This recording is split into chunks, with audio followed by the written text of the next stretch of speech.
une chronique un peu spéciale qui change de l'ordinaire. On a quitté, vous voyez, notre bureau avec Olivier pour aller dans un salon qui pour nous semble extrêmement important parce qu'il concerne vous comme moi, qui est le salon de l'énergie, c'est-à-dire Interclimat associé à Batimat. Important, pourquoi? Parce que les grandes questions que se posent les gens, c'est avec quoi je vais me chauffer?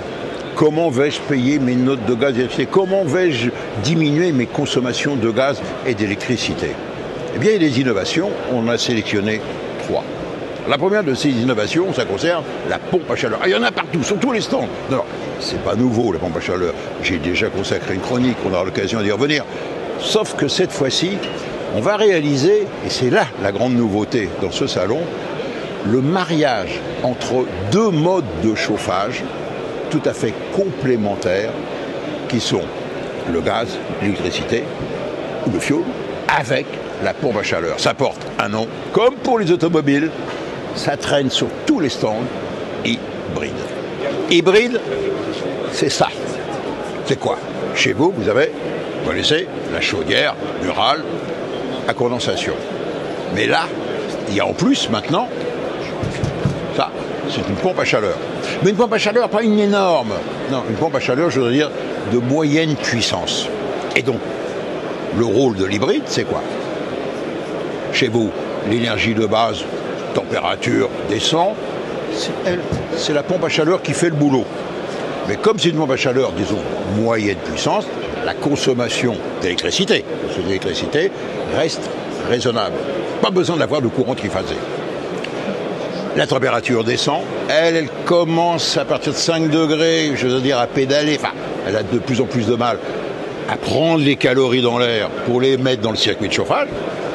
Et c'est là qu'on se souvient, il y a la chaudière à gaz. Elle est toute prête, et elle démarre, et elle prend la relève. C'est un peu ce qui se passe avec les voitures dites hybrides, entre les batteries. Et quand les batteries n'en peuvent plus, il y a sous le capot toujours un groupe thermique de puissance moyenne qui va assurer la relève. Tel est donc ce concept entièrement nouveau, c'est chez soi d'avoir les solutions hybrides. Mais reste, ça pose un certain nombre de problèmes. Le problème, c'est la compatibilité entre ces 2 matériels. Il y a le logiciel propre à la chaudière à gaz, et puis il y a le logiciel propre pour le fonctionnement de la PAC. Donc il faut que les 2 systèmes se parlent. La chaudière, et puis surtout, la pompe à chaleur. Comment ça marche? On va avoir donc un système hybride avec une carte électronique qui va permettre de gérer les 2 systèmes et de faire, en fait, les 2 systèmes vont intercommuniquer par le biais du système hybride. Et c'est elle qui va interfacer et faire fonctionner un produit ou l'autre en fonction des réglages qui ont été préalablement faits. Oui, mais moi j'ai une chaudière d'une marque, une ancienne chaudière. Je ne vais pas la mettre à la casse. Surtout pas. Et j'ai mon circuit d'eau qui est avec mes radiateurs. Je n'y touche pas. Je rajoute cela. Exactement. Donc le problème, je dis bien, c'est il faut que ça fonctionne ensemble. Est-ce que cette chaudière-là est compatible avec une PAC d'une autre marque, d'un autre constructeur? Alors on peut hybrider effectivement avec une PAC d'un autre constructeur, mais on va pouvoir hybrider aussi avec notre PAC, une chaudière existante, quel que soit l'âge de cette chaudière et l'énergie utilisée. Puisqu'aujourd'hui on a un système hybride qui est universel et qui va pouvoir communiquer avec n'importe quel générateur présent sur le marché. Quel est le gain que l'on peut espérer en s'équipant au système hybride, c'est-à-dire pompe à chaleur et chaudière à gaz? Alors aujourd'hui, ce que l'on constate, c'est que les clients font à peu près 40 à 50% d'économie d'énergie avec cette pompe à chaleur hybride. Cette solution, elle permet d'aller chercher finalement la meilleure énergie au meilleur moment. Et de fait, les clients sont très satisfaits de leur facture énergétique, mais aussi de leur confort thermique grâce aux 2 énergies. Donc le gain serait vous dites sur la facture de combien? De 40 à 50%, ça dépend des configurations de maison, ce qui est très important. Dernier point, il y a d'énormes aides, subventions pour la PAC, pour la pompe à chaleur. Mais est-ce que je peux avoir ces aides lorsque j'ai un système hybride? C'est-à-dire qu'on me dit, il faut prendre une chaudière à gaz neuve. L'ancienne, poubelle. Alors aujourd'hui, les pompes à chaleur hybrides bénéficient des mêmes aides que les pompes à chaleur. Et comme elles sont un petit peu moins chères aussi, c'est très intéressant pour le consommateur. Par contre, on obtiendra l'aide uniquement si l'on remplace la vieille chaudière fuel et la vieille chaudière gaz par un nouveau système avec à la fois la pompe à chaleur et la chaudière.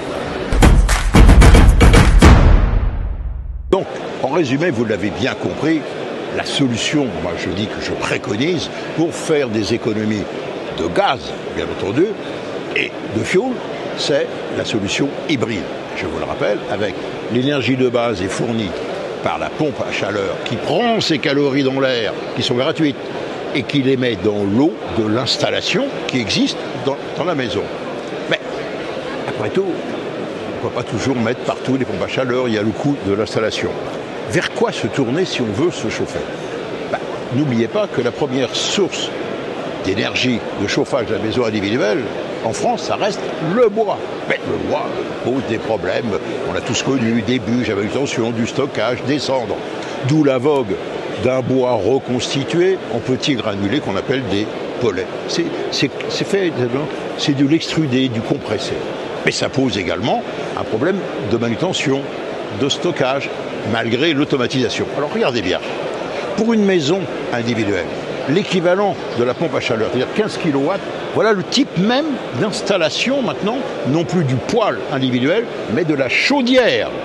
Ça remplace la chaudière à fioul et c'est l'équivalent d'une pompe à chaleur de 15 kW. Donc vous avez le poêle, je voudrais dire, la chaudière classique, avec son automatisme de délivrer des pellets, et surtout, la grande nouveauté, c'est ça à côté, juste à côté. Vous voyez, c'est un ensemble, et là, c'est la réserve à pellets, c'est peu petit. On met les granulés là, et on en a pour 15 jours, à peu près, avec un système automatique d'alimentation. Et puis en plus, vous voyez, à côté de l'ensemble, ça fait l'eau chaude sanitaire avec ce ballon. Telle est donc la solution que l'on propose ici sur ce salon. Ce sont maintenant des chaudières et non plus des poêles individuels à pellets. Mais le fin du fin, ne serait-il pas dans la même logique de l'hybride d'associer la chaudière à granulés avec ses avantages, avec, quoi? Mais oui, toujours la pompe à chaleur. Mais ça vous permet d'avoir une pompe à chaleur de taille beaucoup plus réduite, donc moins chère, et ne nécessitant pas une installation électrique spéciale comme le triphasé. Vous l'avez ici, regardez, sur ce stand, vous avez l'hybride. La base, c'est la pompe à chaleur, et pour l'eau chaude sanitaire, pour le chauffage quand il fait froid, la chaudière granulée.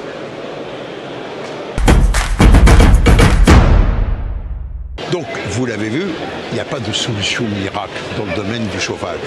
Mettez-vous bien ça dans la tête, il va être très long, très très difficile de pouvoir se passer du gaz, de se passer du pétrole, c'est-à-dire l'énergie pour le chauffage. Pourquoi?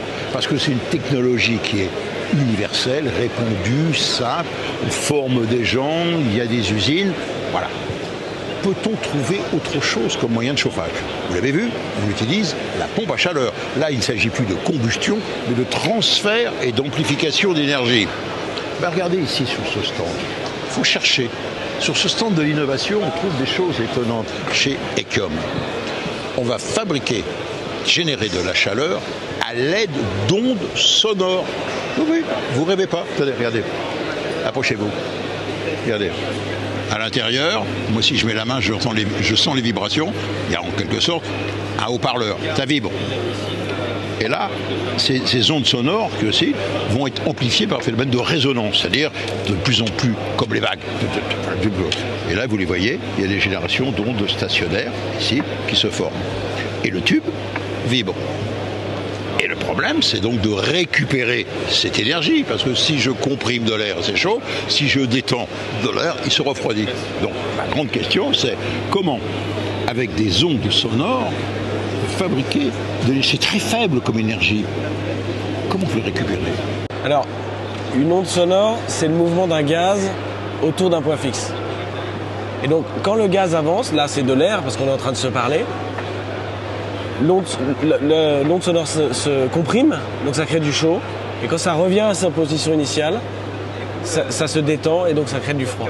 Donc on va utiliser la capacité qu'on appelle thermo-acoustique, thermo-chaleur, acoustique-son, d'un gaz pour pomper de la chaleur sur un solide ou sur un liquide. Et donc on va faire des nouveaux systèmes de pompe à chaleur où on va remplacer des compresseurs mécaniques de vapeur qui sont issus du 19e siècle par de la compression qu'on appelle harmonique. Là, nous, on veut une seule fréquence, une seule harmonique, et on la met en résonance, on augmente énormément sa puissance pour avoir des capacités de transfert thermique importantes et efficaces. C'est tout le travail qu'on fait. Donc c'est un phénomène, c'est une innovation biomimétique que l'on a réussi à reproduire, qui a été découverte il y a une trentaine d'années et qu'on a réussi à reproduire aujourd'hui avec efficacité pour concurrencer les systèmes actuels. Nous, notre stratégie chez Equium, on a un peu la stratégie d'Intel. On va faire les cœurs de la pompe à chaleur et on va s'allier avec des fabricants de pompes à chaleur qui, eux, vont intégrer ces cœurs pour faire un peu des voitures électriques là où on avait des voitures diesel. Toujours à Interclimat, on cherche, vous l'avez vu, des idées nouvelles. Puis je passe sur un stand de Dietrich, connu pour ses chaudières, et puis je vois le mot hydrogène. Je dis, attention, là il y a quelque chose de nouveau. Vous allez voir, c'est extrêmement subtil. Alors, faire une chaudière qui brûle de l'hydrogène, mon Dieu, oublions. Faire une chaudière avec des piles à combustible, c'est-à-dire qu'avec de l'hydrogène, l'oxygène de l'air qui vous fabrique de l'électricité, arrêtons et qui décompose le méthane, non, ça c'est des usines à gaz, aucun avenir. Par contre là, vous allez voir, chose de nouveau, ça vous connaissez. Ça c'est une chaudière à gaz classique, chaudière à gaz classique, elle va produire dans les fumées de la vapeur d'eau. La vapeur d'eau, on dit qu'elle va condenser. On va récupérer cette eau de condensation et on va la mettre dans ce deuxième module. Et ce deuxième module, il porte un nom, c'est un électrolyseur. C'est-à-dire qu'on va décomposer les molécules d'eau, vous le savez, avec un courant électrique, en hydrogène et en oxygène. Donc on va produire, avec ce module-là, de l'hydrogène et de l'oxygène. Et qu'est-ce que l'on va en faire? On va les réinjecter, hydrogène et oxygène, mélangés au gaz, au méthane, de façon à, en quelque sorte, je voudrais dire, améliorer la combustion. Autrement dit, je fais des économies. C'est-à-dire je consomme moins de gaz parce que j'utilise de l'hydrogène et de l'oxygène obtenus à partir des molécules d'eau, des gaz de combustion. Avouez, c'est astucieux. Presque ça, ce que vous voyez là, ce sont des modules, des prototypes de laboratoire. Le grand problème, c'est de savoir combien ça coûte et qui va l'utiliser.